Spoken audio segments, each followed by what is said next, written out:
I'm living in real time, and I gotta ask people like, yo, if you're worried, why are you worried? And I urge people, if you worried about DEI, ask yourself, do you fully understand DEI? Mm.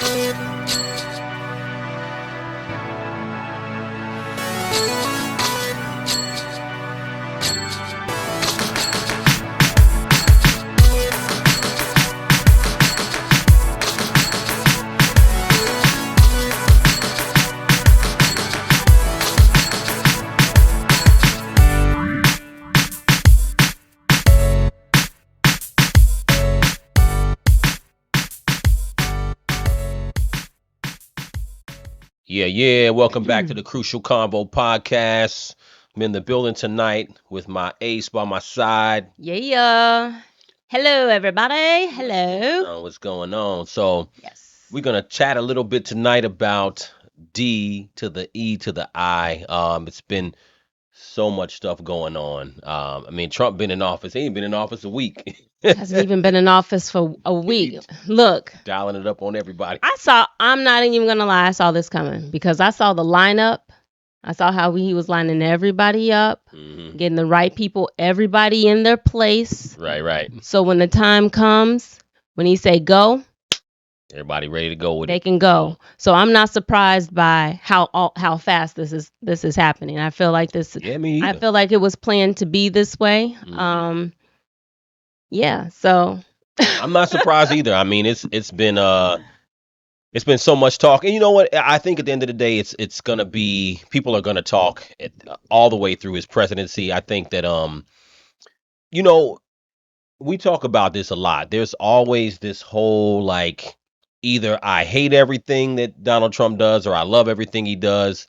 And there's no conversation about context about a lot of things. I think one of those things is a DEI. I think that I mean, look, I've heard a lot of things in relation to DEI. I've heard a lot of people be like, "Oh, the world is ending, and black people are going to be devastated because he's ending DEI programs." And I thought it was important for us to at least talk about it and just kind of explore what DEI is, because I think that the conversation, everybody's talking about it, but people don't even know what it is. So I think it's good to kind of go into it. I mean, do you see people losing their minds too? Because I just see a lot of hysteria with it. I do see a lot of hysteria and people saying that we going back. I've been in the healthcare field for quite some time, right? Yeah. So as far as I can remember, going back all the way to before 2007, I say 1996. Well over 20 years. Well over 20 years I've been in healthcare, and it was always diversity, equity, inclusion. We were always taught that. Right. Because we are dealing with different peoples across all races, across all cultures. So for there to be such hysteria about it right now, as if we are losing something, I don't understand it. And once I think you're able to see the full context of it and not just a part of it, right. Then I feel like it'll make sense. I totally agree. I think that is the biggest part of it. And then so why don't we just play a couple videos? I just want to let's talk about what DEI is. There's different perspectives. I always like to understand other people's perspectives. So President Trump signed multiple executive orders revoking several DEI mandates, policies, and programs within the federal government this week. And he also put federal DEI workers on leave. Melissa Matani joins us now. She's the executive producer of our CBS News Confirmed team. So, Melissa, break down for us the history of DEI programs. So DEI stands for Diversity, Equity, Inclusion. You sometimes hear this as DEIA. It stands for accessibility. Oh, okay. And, and a lot of people mistake DEI to stand for race, when actually it's much more than that. It's age, it's your gender, it's your physical ability, and your socioeconomic status. And basically what these programs do is they try to allow training opportunities, accessibility to get into that sort of executive workplace so that our workplaces start to look like the societies that we live in. And history-wise, DEI has been around since the 1960s, linked very much to the civil rights movement, But it was a 1964 Civil Rights Act that banned employment discrimination based on all of these topics that I just mentioned, like race, color, religion, sex. But really, Lindsay, even though it's been around since the 1960s, it was in 2020 when, in the wake of George Floyd's murder, you'll remember. I'm just going to pause it right there for a second. So it is good to put in context. Maybe some people know, maybe some people don't. DEI is not something that is part of my daily life that I'm thinking about every day. But as people talk about it again, I am very objective. I'm always open to try to understand stuff before I say I don't like it or don't like it or it's affecting my life or not affecting my life. So it is important. And, a lot of people do know it did come out of the civil rights movement, right? 1964 Civil Rights Act. Now, obviously, back then, most, I would say, black people took in the civil rights movement as something, particularly race, right? Yes. Color, because that was something that's top of black people's minds in America at the time. 100%. Racial discrimination. Yes. But keep in mind, it's sex, it's color, it's religion. And it's gone on to include other things, sexual orientation.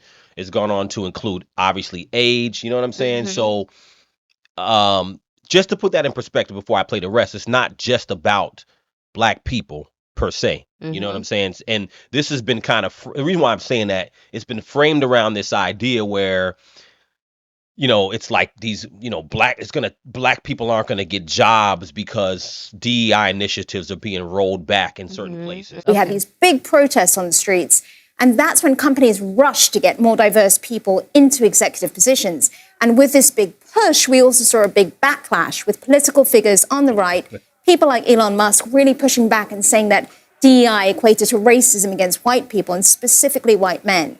Really interesting, a Pew Research study from November last year, showed that 47% of white people, that's almost half, think that DEI initiatives are harmful specifically to white men as we're trying to get more women into the workplace. What does the data show us? So this is really interesting. So when you look at the data, especially in terms of like how things change, so in 2020, when there was that big push, according to research by the University of North Carolina and Texas A&M, there were 253 black executives in 2020 in S&P 500 companies. By 2023, there were 417. So that's a big jump, but still that's under 500 people. Now compare that to white executives. Those numbers didn't shrink. It's not like they went down. They still went up. In 2020, there were 6,286. In 2023, 6,469. So just take a look, Lindsay, when we're talking about 417 compared to 6,469 white people, here you can see this huge disparity, and this is exactly why we need these programs. So we'll get into this part, but one of the things that I wanted to talk about as far as DEI, first of all, where DEI is implemented and how it's implemented is different. Like you said, it's nothing new. You've been in healthcare for a long time. I've worked in different corporations, and diversity and inclusion mainly has been a part of many corporate environments for a long time. So this became a hot button issue really around 2020, obviously. But, as Trump came into office, people started to want to roll this thing back. Corporations have been rolling it back. So you have the biggest news was the federal workers who have been sent home on paid leave right now, I guess what it is. Okay, I didn't know about that. Yeah, the federal DEI, I don't know if they're just DEI initiative monitors or people who put in policies. I think it's, at the end of the day, it's DEI departments. A lot of supervisors in DEI departments have been relieved because they deemed some of these departments to be, not efficient. Okay. So, but the reaction of this idea that black people are going to suffer at the hands of DEI stuff, for me, is just a little bit, it's a little wonky to me. So, so they talk about how there was a jump in black executives from 2020 to 2023. Not a big change for white executives. For right now, I don't want to get into why the disparity is there, but I think a lot of people can understand why there's a disparity between white executives and black executives. And it's not because of DEI, in my opinion. But anyway, So I You pulled me digress. in. I want to know what you. I want to Well, hear more, but you we know can get what? back on I'll go topic. into Byron Reynolds did a video on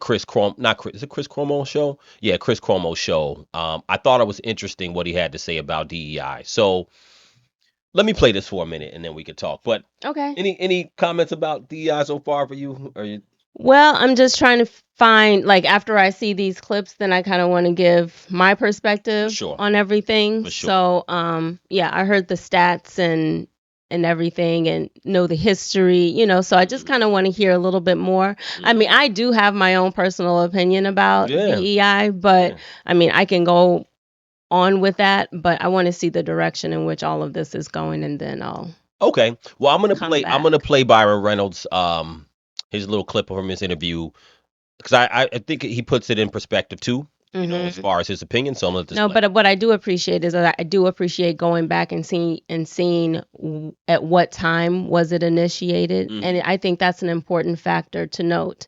Right. The time in which it was initiated and why. Why was it initiated during that time? We were trying to be more included. We wanted more inclusivity with everyone Right. because we were being separated from everything and it wasn't fair. So that's why we had that movement, and that's the importance of DEI at that time. At that time, Yeah. right? And you know what? He actually said something to that effect about why it was needed and when it was needed, whether it's needed now. So I think that's a good point. Well, first of all, let me just say that DEI, and it's a construct of DEI, hasn't even been around long enough to even make that kind of a claim. We've had diversity viewpoints, diversity ideas, not just in the federal government, but in the private sector for decades. The equity piece that was really introduced during the Biden-Harris administration at the federal level is the one that has a cause of concern because it ignores merit, it ignores skill sets, it ignores the ability to actually do the job and puts your demographic criteria at the front of the line before your actual qualifications. Look, I think at the end of the day, everybody wants to make sure that people who are getting jobs are qualified to do them. That is most important. But you can't put just diversity for diversity's sake ahead of qualifications. It's not 1972, it's 2025. We're in a different phase in the United States of America. And so I would argue that yes, meritocracy does matter, whether you're black, white, Hispanic, Asian, whatever the case might be. You have to have the skill set, you have to have the merit in order to acquire these jobs. Your diversity or your intersectionality cannot be the driving force because that does discriminate against other people who might be more qualified for that job. And what about people of color who are qualified but don't get the opportunities that people who are in the majority get because of the inclination of employers and legacy and other acceptance mechanisms? Well, let's just dissect that for a second. There's always going to be a legacy bias because the truth of the matter is that people who have legacy or have different connections, they're going to provide those connections to their children. That's just a fact of life. That's not a white thing. That's a parent thing. Every parent does that regardless of their skin color. You could look in the NBA right now where you have a lot of prospects moving up who are now the children of former NBA players. Why is that? Because their parents, their fathers actually went through the NBA process, whether they were superstars like LeBron James or not superstars, but they were able to use their connections to help their children achieve a better path forward in professional sports. That happens in every industry in our country. So put legacy aside. The key piece is if you have the talent and the ability to actually walk in the door and earn a position, yes, you sometimes have to work your way up from the bottom. That was an interesting piece, and I know that some who don't like him and go like, oh, he's a sellout, he's a Republican. Blah, blah, blah. I get it, but what he said wasn't a radical conservative view. That was an actual, to me, an actually objective and real conversation. He said so. He touched on two things we just talked about. One, he touched on the fact that the time period. So how much has America changed? Mm-hmm. Right? Some people, oh, it didn't change. We're still at the bottom. I understand. Some people feel that way. But you can't really have a good objective conversation if we just act like it's still 1964 or Right. 1972. It's not, right? That's one. The second thing he touched on that I thought was interesting was, this is a great one, nepotism. When it comes to the legacy positions and the legacy outcome of a lot of corporations, Mm-hmm. a lot of that comes down to nepotism. Mm-hmm. I got more to say on that, but I'm gonna let you rock. Like, what are you feeling? What do you think about DEI? What's your personal feeling? The skill Yeah, to yeah. do the job. I'd much rather have that than just hiring me just because I'm black, you know? Well, and that's a good point because everybody thinks that, and the problem with the DEI conversation, there's an assumption on both sides. On the super conservative side, there are some people who think that DEI means that anybody who has been hired um, in a DEI initiative program are not qualified, which isn't true, right? Mm-hmm. And then on the other side, there's a lot of people feel like there's no opportunity for qualified black people and other groups of people outside of white people. They feel like there's no opportunity if the DEI programs don't exist. And I think that's why it's important to talk about how corporations have always had that in there. So the idea of diversity isn't even always isn't a black thing. Mm-hmm. And it doesn't mean that black people aren't going to get hired. So the disparities that you see a lot of places aren't specifically just about the lack thereof of DEI. A Mm-hmm. lot of disparities to me come down to, you know, the makeup of the legacy of of the makeup of America. You know what I'm saying? So how to solve that is another conversation. But that's what I wanted to get into too. So Okay. Um, Not even a response to it, but like sure enough, I don't think it'll always be even. I just don't think it'll always be even. I feel like at this point in time in our culture, until until we don't edit yourself. Just say it like it now. until we all come to agreement to know that it's not what they do up here that's going to affect how we move. Mm-hmm. It's what we do down here amongst ourselves that Okay. will affect how we move. Okay, say more. See you touching on it though, because that's I think that's why we see things that way. That's a reality. Yeah. What you just said, and if I could translate what you said, Please do, sir. you said it the very politically correct way. Basically, the greater white majority, if they're up here, it's not what they're doing up here; it's what we got going on down here, and I don't think you can ever legislate equality on as far as complete representation. Yes. And that's in relation to black people I'm talking about. So I think we need to slow down a little bit and not be so worried about DEI programs being rolled back. Yes. Am I saying that they won't affect people here and there? Yeah. But as the greater good of black people, what's going on in the media right now, they're turning this into, they're trying to make it like this is going to roll back civil rights. I think it's a distraction. It's a big distraction for black people in particular. Now, what you just said is important, right? So, in relation to what we have going on down here. So, at the end result, our goal, everybody's goal, is to survive, take care of your family, and get ahead. That's what we're talking Not about. survive. We want to thrive. Or thrive. Yes. We don't want to just survive. Sure. We're surviving. So DEI is the worry is in relation to jobs, right? And jobs are so you can feed yourself and thrive and get ahead, right? Right. So that's the end goal for everybody. We all want to thrive. So the question is, can black people thrive without DEI? I think we could not back in the 60s and probably the 70s, maybe even the 80s.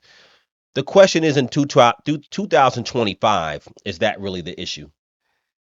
And that's, I think that's uncomfortable for people to talk about. I think the assumption is just like, oh, it's, this administration is going to damage black people. But I think that, again, that initiative it ain't about black people anyway. No, because it's more than just your race. It's also your gender. What else was it? Sexual Your sexual orientation, orientation. So it's not just about age. your age. So it's not just about And your mind color you, alone anymore. Yeah. no, go ahead, go ahead. No, I was about to say it's just not about your color. So why we people of color are up in arms about it, I just feel like It's a distraction, yo. it is definitely a distraction because I mean the headline news, just the headline alone The is headline enough alone. to make you react. It It's is. just What? No, the other one was this. The other thing they don't talk about is for disability. It's disability, veteran status. So they talked about that. Diversity and equity and inclusion includes disability. yeah. So you know what I'm saying? Hmm. So they also have to make sure in the workplace that they make room for people who are disabled, in Hmm. wheelchairs or whatever other disability.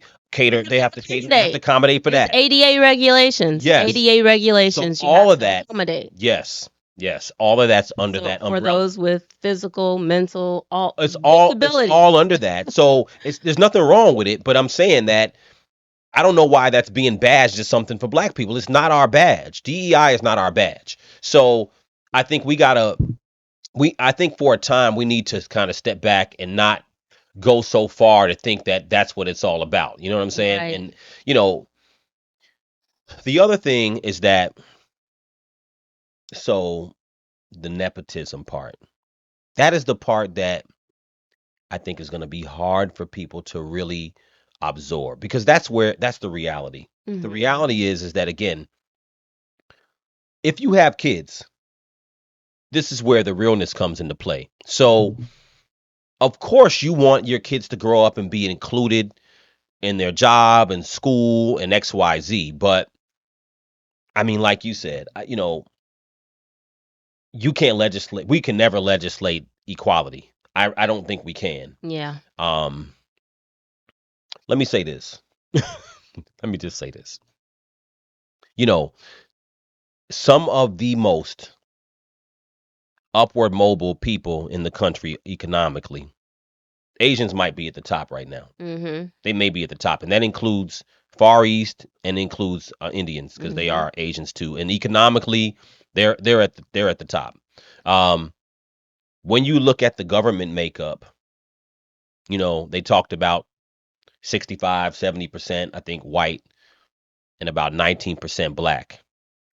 Um, Latinos are about half of us. So we're about 20%. They're at about 10%. Hmm. So the representation in the federal government is a conversation, but it doesn't correlate to wealth. It doesn't correlate to us, the wealth of black people doing better. And that's the whole thing for me is like what is it that correlates for black people's betterment of black people's wealth so we don't have to sit here and pretend that Trump's executive order is some decimation to our community. I think it's just like it's crazy. That is crazy because you see other cultures, other thriving, Yeah. and they are not highly represented in the government. No. Um, they ain't worrying about not being accepted and overlooked when it comes to finding a job. They ain't worried about any of that. And there's a reason why. Because they focused on themselves, they're focused on bettering themselves, getting educated in what's gonna set that's gonna be in the future technology. They're investing in the future and they're focusing on like things that are going to be really relevant in the future, and that's where they're getting their skill based on. Mm-hmm. They're learning about it, they're getting their skill set. And you know it's all about what you do as an individual, and then you bring that out into your community. 100%. and 100%. and that's how we all get wealthy. You know what I mean? We all get wealthy, not just 1, 2, 3, 20, 100 of us. We all build our wealth and we pass it down to ours. That's Mm-hmm. I think that's they're not worried about what the government is doing Mm-mm. up there because they have their own internal government, I think. I don't want to call it government, but there is a structure. There is a Structure in their structure for community sure structure. in their community, and it just starts there. You can't worry about what the government is going to provide you or what they're going to take away from you, because when you have it in your community already, That's where the what wealth is. government regulation don't mean, like what programs they have available or don't have available. It doesn't mean as much. I totally agree with you. It doesn't mean as much. Like when you look at, most people don't even work for the government. Most people work in the private sector. This is where it's make it or break it. I mean, the government is not the vast majority of job providers Right. for black people. If we're talking about black people right now. So Mhm. they're not the vast majority of that. So, and in perspective of what you just said, yeah. I mean, when it comes to community, right? If you look at groups like, let's take Asians for example. If you, like you said, they're not represented in government. They're represented in government at very small levels, but they're still at the top of the food chain economically. So there's a couple of things, and people are free to argue with me about it, but there's a couple of things that community, Asian community, has. Right? A couple of things you mentioned them. One, the education piece, making sure their kids are locked into education and making sure they're locked into things that are going to earn them money, right? That's one. Two, their family structures are intact. It's a huge thing. So, family structure is where wealth either gets, if it's not intact, it either gets decimated or it gets diluted. One of the two things. So, a lot of people, a lot of, especially small to mid-sized companies. If you look at a lot of small to mid-sized companies, which make up the vast majority of businesses in the world, a lot of them are ran by families. There'll be, and I know personally, there are, cousins, uncles, sisters, brothers that start businesses, and these businesses do provide jobs. But again, the nepotism part of it is that, if you talk about the black community, the things that I think we need the most are a lot of those things: our family structure, making sure we start healthy businesses. But the family structure is a big part too, because we got to make sure we keep working together. And I'm not suggesting that we don't. I'm just saying that should be embedded in our culture, and making sure that our kids, even if they're not going to college, making sure they're getting in the fields where they can make money, and making sure they get into investing and make sure they get into homes and all those structures earlier. Those are the things that actually are more beneficial. And again, I always say, if you have children and you talk to your children, you go sit your children down at 17, 18, they're getting ready to go to college. Are you going to sit down and talk to them how DEI is going to mess up their life? No, you're not going to do that. No. You know why? Because you know that is not the linchpin that helps them to go up or down. The linchpin is really, what are they getting into? How are they set up early? What's their mindset and things like that? So I think that's the part that I think we have to really focus on.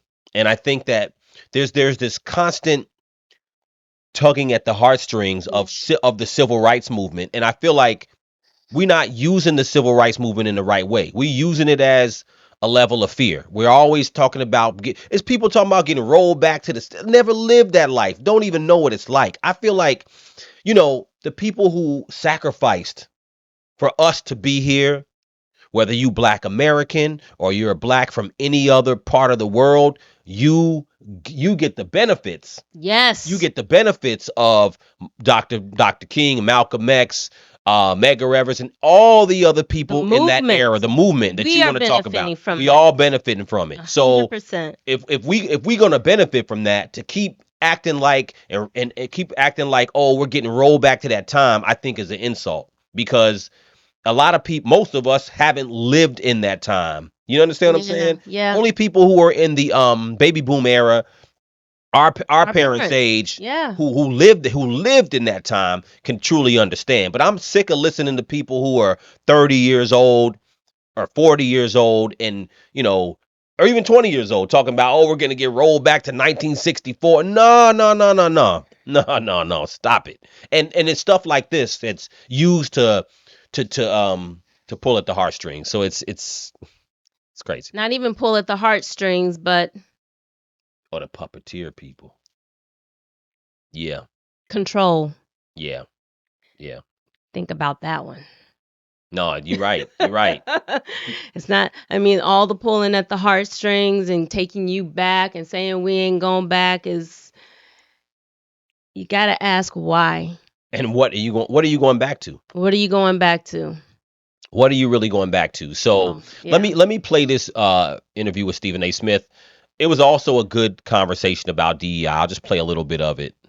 When you talk about diversity, equity, and inclusion, the conversations that you and I have had is far different than the things that I've heard from everybody else. You ask questions and you talk about a merit-based society. That's cool. But there are others on the right that are hiding behind that verbiage to disguise how they're really coming across.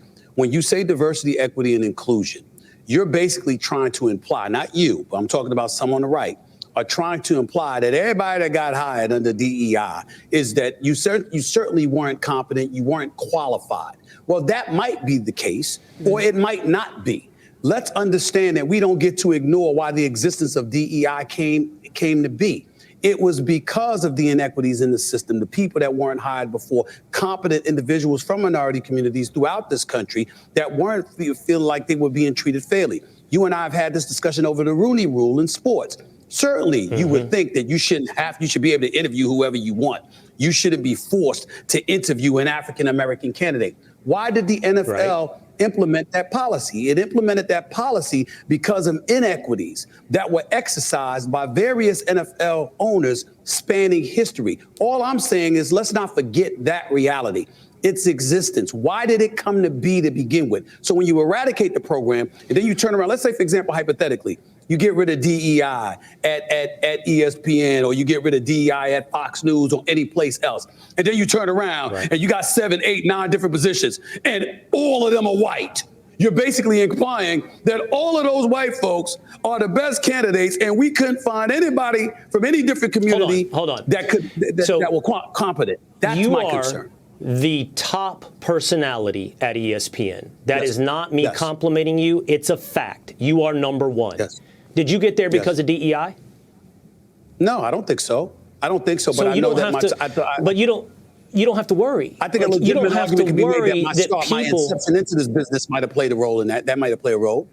Absolutely. But my point is, you don't have to worry. Your life is a testament to merit winning out over the necessity to prioritize skin color.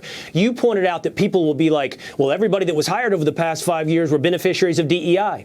You know, Supreme Court Justice Clarence Thomas talked about this. That's one of the prices of affirmative action, because some people get something that they might not have earned for their superficial characteristics. Then it's logical to look around and go, well, if you have those same characteristics and you didn't earn it, or you didn't get it for merit, did you not earn it? My point is, DEI actually undercuts people like you who earned it by merit. And I'm saying to you, that argument can be made in some cases, and in some cases it cannot be. So the way you truly eradicate it, let's say, for example, like you just did, you want to eradicate DEI programs, and then the hiring process is revisited, and 40% of the candidates are African Americans or Latinos or a combination of the both, and 60% of them are white. Nobody's going to have a problem with that. But if 95 to 100% of them are white, from the moment that DEI is eradicated, then you're sending the message that the only reason other folks had those opportunities was because of DEI as opposed to their qualifications. And I'm saying you have to be mindful and careful of making sure that that message is not disseminated, because that's inaccurate, and history has proven that in a lot of different circumstances. That's all I'm saying. So, I think, Stephen A., that is a good point that he made, that in some cases you could argue certain things, in some cases you may not. So it's not hard one way or another. But I do think that the DEI conversation, right? It's hard. I don't think that's gonna tackle nepotism, and I think that that's a huge part of what makes up disparities. And look, this is a hard thing to swallow, but the reality is, and I'd have to tell our kids this, that a lot of times when people go to hire people, it's been statistically shown they tend to hire people that look like them. You know what I'm saying? In a lot of places. Then this isn't a hard fast rule everywhere, but it is true. You know, and there could be the argument to say that's why you need black people in certain spaces. But there are a lot of black people in spaces, you know. But again, I think that, you know, a merit-based system based on who's most qualified, right? If we're talking about a job, who's most qualified, who's most you know, fit for whatever said job, the idea is that the person gets it. And I don't know if DEI necessarily makes that happen. I think that happens in many cases in life in general, just as humans. I mean, I can't assume every person who is white who is interviewing you won't hire you and they will hire someone white. I can't always assume that. You Right. understand what I'm saying? That hasn't been my experience. There was a lawsuit at Harvard, I believe. Don't quote me, but I believe that there was an issue about Asian students sued Harvard because they felt like they I weren't think I getting heard in. about that Yeah, they weren't. because of DEI. They Yeah, weren't getting in because of that. yeah, and they weren't necessarily doing admissions based on merit, right? Mm-hmm. And you know, honestly, man, honestly, not man, but you're not my man. I know. Honestly, babe, you know, I feel like for our kids, I want them to get whatever they get based on what they should get. You know what I'm saying? Yeah. Now, what does that mean? I think that the other part of it is that going forward in society, our community will have to continue to focus on the cornerstones of what'll help us propel further, you know. And again, that's why I go back to marginalized groups like the Asians. The Asians, they don't really care. They're not represented everywhere, but man, they got a strong business base.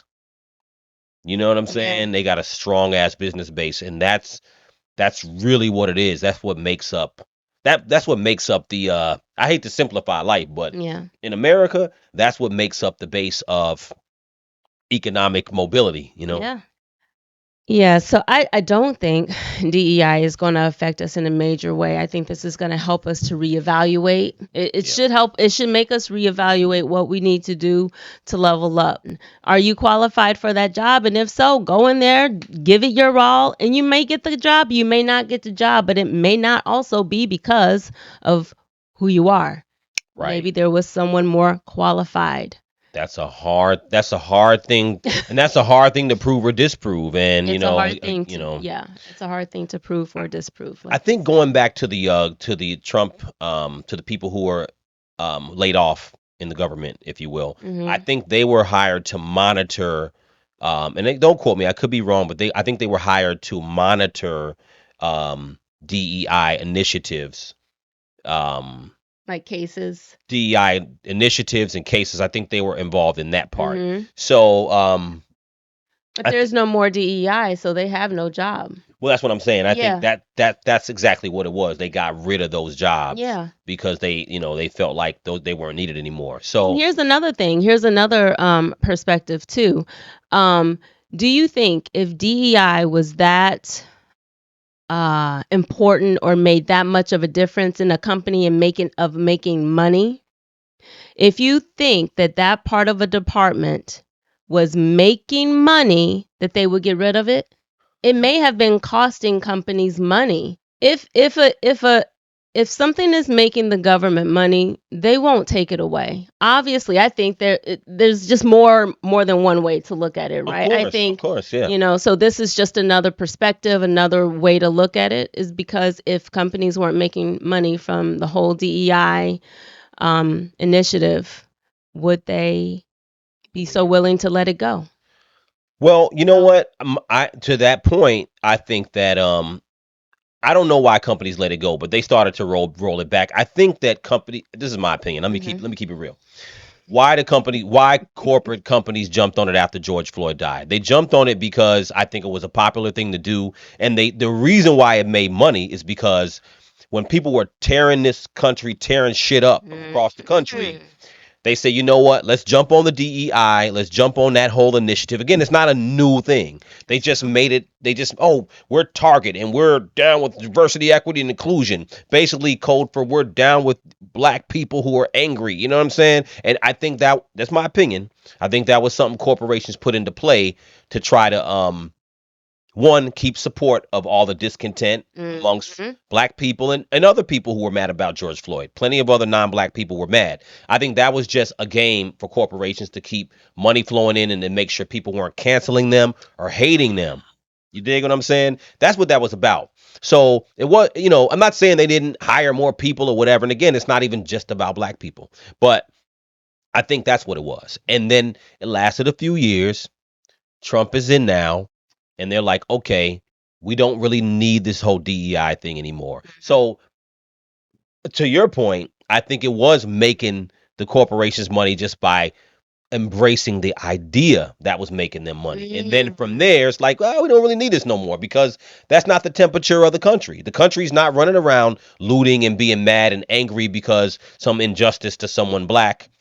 And all obviously being black, whatever the black struggle is always piggybacked by every other struggle in the country. Every other struggle gets thrown, and we jump into every other struggle too. Everybody's struggle is ours. We were talking about this earlier with illegal immigration. Illegal immigration is now being thrown into the civil rights bucket, and we're all supposed to be mad because ICE is starting to arrest people who may be legitimately illegal. So I think they jumped into it because of that. And then from there, said, all right, we just roll this back now. And at the end of the day, in the government and or in the corporations, if they had, like, let's say I hired you and you were the new DEI teacher or DEI specialist for the corporation, and you're going to make sure you do conferences with the employees every month or whatever. Right. And I'm paying you 60 grand to do it or whatever. Yeah, it was cool in 2020 because I'm doing that so I can make sure I keep the money coming in from everybody buying the product. Right. I don't need this no more. I'm gonna just cut your job. I don't really need this no more. So I think that's what happened. Yeah, that's exactly. Companies are letting people go because they no longer have to go by that program anymore. So okay, bye. We ain't got to do this no more. Yeah, and there's no repercussion. So I think that isn't that in and of itself, and people are free to disagree with that with that whole synopsis, but that's not going to, that in and of itself ain't going to solve inequities. No, especially if you're talking about black people and white people. But it's turned into a whole black white thing, and I think that's why I wanted to go into the DEI thing, because it's turned into a black white thing, and it's so much more beyond that. It's so not that. So I don't like the badge. So that's why one of the things I'm like, in specific cases, right? Even the LA fire department, there in lieu of the fires, they were talking about the fire chief. They saying calling her a DEI hire. She's a white woman, you know what I'm saying? Or whatever the case is. And I don't know if she's a DEI hire, but they said the LA fire department had a history of only hiring white men. And I think she's a gay white woman. A gay white woman. Yeah. My point in saying all this is that there are some companies that need review, that may need a harsher or stricter DEI program, company specific, they need to look at. But DEI across the board is not a one size fits all. Well, from what I was hearing, that the fire chief, she was failing at her job, at her duties. She was failing there. Okay. So that's why they fired her. She was failing there. I don't necessarily know if it was because she was a DEI hire, maybe, but she was also failing at her job. She had to speak in front of Congress and everything, and they were questioning her about a lot of inconsistencies, not written, low responsiveness, and just a lot of issues. A lot of issues. So yeah, I don't know. Was she a DEI? And not good qualifications. Yeah, I don't know. I don't know. Was it performance based? I mean, maybe it was. I mean, it could be both. It could be both. She could be a DEI hire but got fired because her performance was poor. It could be. I mean, people, and that's why I say the whole DEI hire thing. Some people like I said, on the right are just throwing that out there for everything too. So there is definitely misuse of DEI on both sides, as far whether you're heavily conservative or heavily liberal. But again, I don't think we automatically need to hold that badge in the black community and feel like, oh, my life is going to change. Like you've been served an injustice. Yeah, No. you can roll Right. you can roll it back all you want, but I think at the end of the day, how the world has changed from 1964 is tremendous. And again, it goes back to the forefathers and our ancestors who lived through that time and lived in America and went through a lot to change. America has changed. It's not perfect, but it has changed in a lot of ways. So I think that, before people jump out the window with everything that Trump is supposed to, a lot of this stuff is theater, to be honest with you. Yeah. You know, Well, yeah. so you know what I mean? Yeah, because it's striking emotion and it's making people act and react, not even respond. You're reacting. That's very primal, It's just making you react. So I would rather respond. And when you respond to something, you've kind of gathered all the data, all the information that you need to know on both sides, and then you respond to that. That's how I think it should be processed. Yeah, I totally agree. Instead of just reacting so primally, just Yeah. get the information first, all of it, and listen to both sides, and then come to your own conclusion. I totally agree. Just I totally not agree. be led by the headlines, because 100%. the headlines will keep you in that emotional state you and in make that. you feel like the world is crumbling around you. Yeah.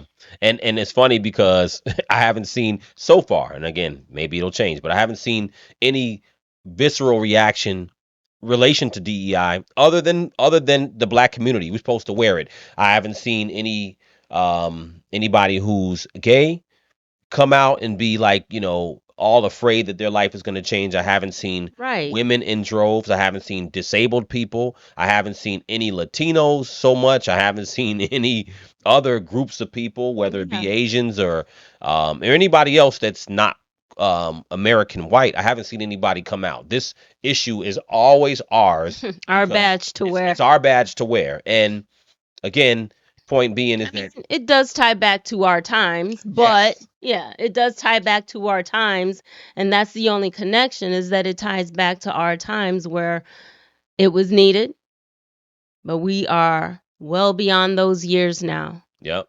Well beyond those years. We are nowhere near where we were. And the question to me is like, where do we go from here? Yeah. And that's why I think that, we'll see what happens in the next 4 years. But the idea that, to me, the overall arching point is that the idea that black people, we're talking about us, our future is in the hands of Donald Trump. We're gonna be made or broken by Donald Trump. It's just as ridiculous to think that you'd be made or broken by Barack Obama or Joe Biden. They're presidents. They have initiatives, but you know what? Like I said, And they're people. they're people. Just like you. But the corner, exactly.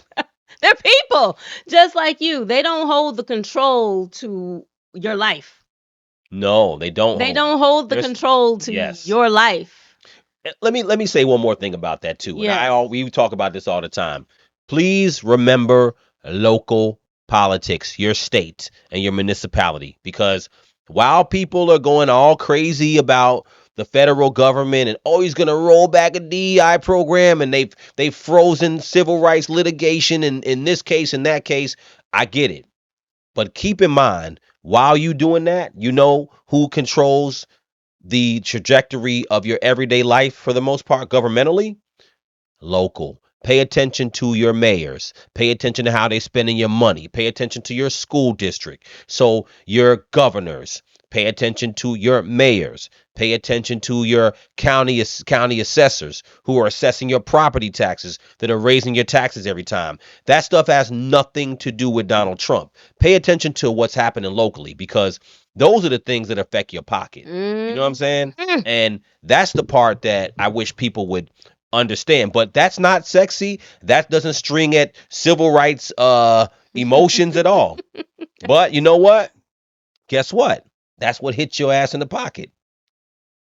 The property taxes you paying, the rent you're paying, what's going on in your school, the programs in your school. It ain't got a lot to do with Donald Trump or DEI. Yeah. Nope. So, you know, I hope that puts it in perspective for people. And for me, you know, for us, we ain't worried. To keep it honest, we ain't worried. And I ain't gonna act like I'm worried because ABC and some of the other they're all running stories. I get it. That's what they do. They sell news. But I'm living in real time, and I gotta ask people like, yo, if you're worried, why are you worried? And I urge people, if you worried about DEI, ask yourself, do you fully understand DEI in its full capacity? Because it's not a one size fits all for everything. As we said, don't believe us. Just listen to material. Yeah. So you can get context. Yeah. You know what I mean? So yeah. That was great. That's my spiel. That was great. That sounded like an ending. That's the ending. That sounded like a conclusion. I dropped this mic if I could. You might as well, because what can I say after that? Well, let us know what you think in the comments. Crucial Convo, you know, and we are out of here. All right. Peace. Peace.